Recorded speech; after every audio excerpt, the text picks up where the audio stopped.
Thanks for joining us once again. Today's focus is the fact that Tesla, with its Chinese partner, needs about 3 million Teslas a year. And the question mark is how, why, and how is this actually going to work? The second thing we cover is the fact that, we have a fun time discussing Bob Lutz and his analysis of what the future is, including a bankrupt Tesla that is no longer viable. And so we kind of take a look at the fact that, how does the Chinese demand impact the Bob Lutz theory on how Tesla's future is looking. This is Greg for Teslafaninsight. Thanks once again for joining us. If this is your first time on our channel, welcome. If you're a repeat visitor, welcome back. Please note your subscribing impacts our channel greatly, so we'd appreciate it if you would do so. We'd also like to note that we could use some help on Patreon as well. This enables us to upgrade equipment, as well as all of those of you who are asking where my Model 3 is. You'll know as soon as we get more support in certain ways to make the channel work better, and etc. I also wanted to note we'll definitely respond to those of you who say hello because we do a live feed, but by us responding to every hello, it would chop the show up, and many of our viewers have asked us not to do that. I wanted to also note to you that I do have what's called a dead cat mic cover for my mic, and the goal here is to reduce the wind noise as it comes across, so it's not chest hair. Please note, a bunch of folks asked about that.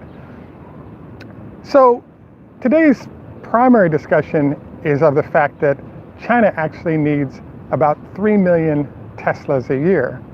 And the question mark is how, why, etc. So what's been going on since the Model S was introduced in 2009, Elon Musk reviewed the fact that the competitors really have no soul, hence the reason why they haven't been able to close the gap between the former and current version of where Tesla's at and where Tesla's going. I thought this was an interesting comment. I think what we'd like to do is sort of go through the numbers on China first, and then leak into a discussion of what's going on with the gap closing on Tesla that has not been occurring from competitors. So what we wanted to review is the fact that if you look in the United States, once Tesla introduced the Model 3, there's an interesting phenomenon happening where there are a number of people who previously would not have considered electric vehicles because of how short the range is, for example, in an i3 or even in a Nissan Leaf. But all of a sudden, as the Model 3 has come out, there's a whole bunch of new buyers based on both the price point offered and the range offered by those Model 3s. So what this sort of highlights is the fact that if you look at market share, for example, one could argue that Tesla currently is exceeding 50% of the market share for electric vehicles in the United States. But based on how all the numbers are working out, you could even say Tesla is a 70% of the EV market in the United States company. So at issue is, why has this not occurred in China? The answer is that once you have shipping costs, once you have the tariff hit that Teslas take upon arrival in China, you're seeing cars that are, call it 25, 30, 50% more expensive than they are in the United States. And the higher the price of the vehicle, the smaller the population that can afford it. So as a result, number one, once we go into the Model 3 and we're starting to offer it in China, and because Tesla is domestically manufactured, the market supposedly this year is 2 million vehicles, and most of the vehicles are clustered in the plus or minus zone in China of 100 miles. So the size of the population that can live with that kind of range is fairly low, even if the government is offering $14,000 per vehicle discounts, making the cars very cheap. There are all kinds of issues, as we know. There's range anxiety. There's actually, how far do you have to go to get a charge? Do you have supercharger ability for the batteries that are being used by competing companies? So basically, China decided, forget the drama. We'll simply bring Tesla in and cut a deal that allows us to provide the workers and the raw materials, and Tesla's expertise in every arena comes to bear in delivering vehicles. So what this basically means is if Tesla sort of creates and takes its US market share in a 300 million people zone in China, where by 2025, the Chinese want 7 million EVs sold a year by that point, and from here to there, they're ramping up to that. This basically means that Tesla has the opportunity of between 1 and 3 million vehicles a year in the Chinese market alone. And so we think this is pretty exciting. And even with earnings coming out, with strong sales and revenue in the United States, as well as with particularly the Model 3 growing in its footprint globally, all of this is good news in terms of the process of where Tesla goes, regardless of whether or not the current earnings announcement, which I think will be good, the current number and what the future holds in terms of demand is the two of the key variables that drive the stock price. Hence, with China needing all of these cars, we think it really drives the stock price nicely, as long as there are no crazy, guess whats that have popped up. I think we're good to go to see a real strong response by the marketplace to the Tesla overall demand. The next thing that we wanted to review is that one of our viewers sent us a note regarding having met an engineer from BYD, which is a Tesla competitor in China that both manufactures cars and batteries. What he indicated was that one of the issues with cars and batteries is that you really have to start with the battery pack and then build the car up from there, because there are a lot of sensors, there's a lot of process that all of the car relies on to deliver a quality product. So if you're a company that's not like BYD or Tesla, where you produce your own batteries, you're at a competitive disadvantage to those companies that do. And, in this vein, I was really kind of shocked because there's a company called CATL, which is one of the acronym is CATL, which is one of the major battery manufacturers in China. And the Chinese government thinks that they're so amazing that they've brought in Tesla to help compete with them. But at the same time, it turns out one of the companies that Daimler-Benz is elected to bring to Germany to build a battery factory and supply German vehicles with batteries is CATL. So we think this is kind of fascinating that CATL is being outflanked along with BYD in their home country of China, but Daimler has selected them as a partner. And we think it's a good idea for them to diversify supply. It's a good idea to partner with an entity that has a good command of building batteries. The question mark, though, arises, how will this work, and how will companies like Daimler, VW, and BMW, and even GM and others succeed in a marketplace where they don't really have the battery expertise that their partners do.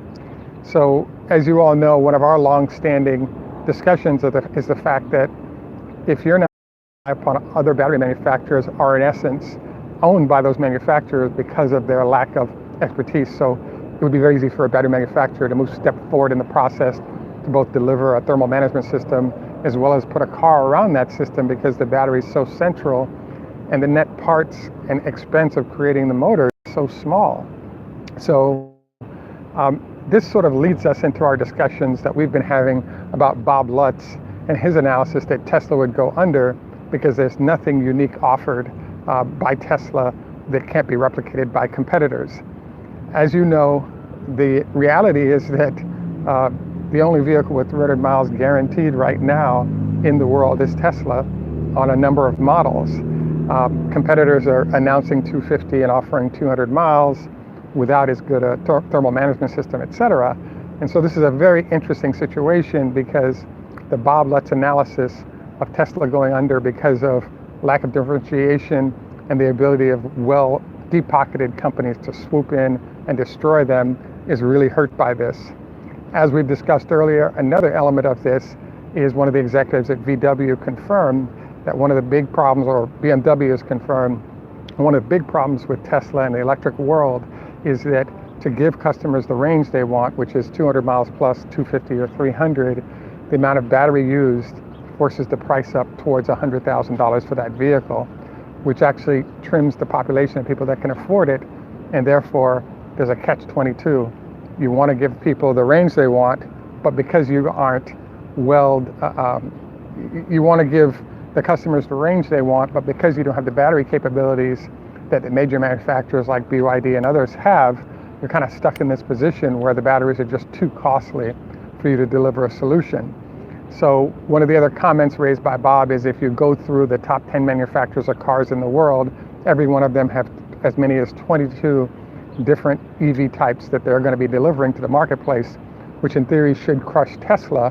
But again, the reality is Tesla's hunt is for a lower cost of production, because for every $10,000 decline in the price of the vehicle, the population doubles with the number of people that can afford that vehicle. And Tesla, because they control batteries, same BYD, same cattle, have the ability to, in essence, produce a sub $50,000 car that can at least get you 200 miles. And basically, none of the other firms can. So this is another illustration of the fact that while Bob Lutz is seasoned and experienced in the auto business, the whole realm of batteries, driving electric vehicles is something that's not necessarily the expertise of these giant firms. There's another concept that we kind of wanted to introduce in this show, and it's called fail fast.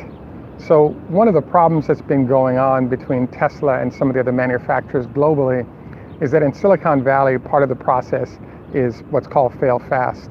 So executives are encouraged to take risks. If the idea doesn't work out, you simply start over on that item again and move on to a solution that might be better. In companies the size and location like a BMW, Daimler, all these other firms, perhaps even the Korean firms, the goal is to be very conservative, because one bad decision could cost your company a great deal of money and possibly you your job. So as a result, folks have to be triple checked on any decision made, because once those decisions are vetted into the marketplace, the consequences relative to long-term employment, prestige, et cetera, could be greater. And by the way, one of the ways that big companies like Intel and Cisco and others have done it is, for example, Cisco has made a point of putting a skunk works together, helping to fund an outside company, let that company try an idea. If the idea works out, Cisco goes back out and reacquires the company and integrates it into their firm. And this is a way where you have a skunk work operation going, and it doesn't cost the CEO his job if an invested in company does not work out. So this is one way that big companies have figured out how do you optimize the benefit of the risk-taking entrepreneurs that can actually make a big difference in terms of delivering new products, but you also don't hamstring the new startup or the idea that's being developed with a huge bureaucracy that has to, be moved in order to get new products out. So, long-winded statement to say, there is this problem, which is the advent of the success of the entire electric vehicle space is creating a whole new process. And when you have, there are a lot of decisions to be made. Do you go with the type of batteries, cylindrical cells that Tesla's using? Do you go with pouches, as LG has focused on and many of the Korean manufacturers are focused on? The whole idea is that there are a lot of decision-making variables, and whichever of those paths you choose costs a lot of money and potentially puts your firm in permanent jeopardy of disappearing if it doesn't work out. So how this is managed is sort of the venture capital process of Silicon Valley. So basically Tesla is drawing in the major manufacturers in the world into the whole realm of, venture capital, which is not the strongest suit of those big firms. So as Mr. Lutz has articulated repeatedly, the 20, 30, 40 billion dollars that the big firms can spend because they have great balance sheet is excellent. The problem they're having, though, is that they're really experts at buying up solutions and implementing them across their entire global footprint. And the problem is that the solutions that are going to be winners short and long term are changing on an incremental basis. And there are a lot of, impacting variables like changing costs of cobalt and the percentage of cobalt being used, the thermal management systems that are being developed to work, and how well do they work or not work. So there are all these moving parts that make it hard to hit the target of where do you put those large dollars if in fact you're a well-heeled automaker with tons of resources.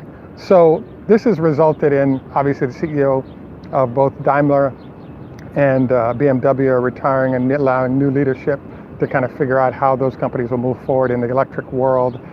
You also have, what I thought was interesting is if you look at the e-tron, and to some extent the Taycan, you also notice that there's an interesting phenomenon happening where the concept is to take an existing vehicle, rip out the engine, and extend the floorboards so they can accommodate batteries, and now you have an EV. And yes, this is a quickie solution to the problem of figuring out the whole battery thing, an EV world, but the challenge is that EVs built from the ground up to be electric tend to have other types of attributes, if you will. So it's an interesting pickle because basically the management teams that you have in place currently have really been designed for the last world of how cars are built or not built. And as a result, as we move into this new EV world, there are a whole bunch of parameters that are different than previously required to be successful. And it's big time changing up who the power players are, who is and is not successful, etc. So we think the whole thing is really fascinating, and it's fun to watch folks like Bob Lutz articulate the logic of big companies and how they win against smaller companies like Tesla. And it's also interesting to watch how this process is not really working out to the advantage of the large players who are supposed to win with ease. The final note we wanted to dive into relative to our China demand is there's a really interesting question popping up, which is there's a discussion of China initiating with 3,000 battery packs a week or cars a week being produced at the new. So this is a harder number, and we're going to see some dramatic changes going forward into the future.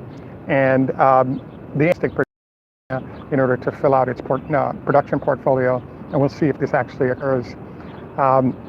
This is a lot of moving parts here, very interesting circumstance.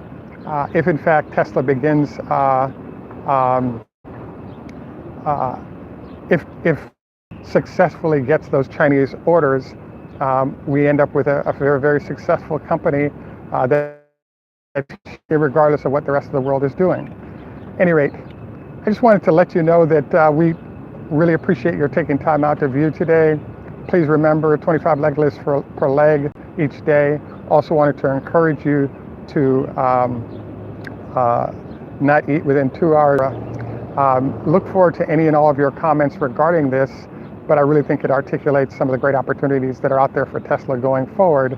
And we really look forward to you all sharing some of your ideas and thoughts in that process. This is Greg for Teslafaninsight. Tschüss, German, au revoir, French, Leitraut, Hebrew, Choda Hafez, Farsi. In Jamaica, we say, Nuff respect, walk good, man. Have a great day, and thanks. And great question about options for Tesla. I would wait until after earnings to see how things are and then jump on it that way, because things go badly, it could move hard in either direction. I wanted to, again, thank you all for taking time out, and look forward to your comments, question on our page afterwards. Don't forget, please take time to like lower left corner, as well as because you use your support on Patreon if possible. Thanks, and have a great day. Bye.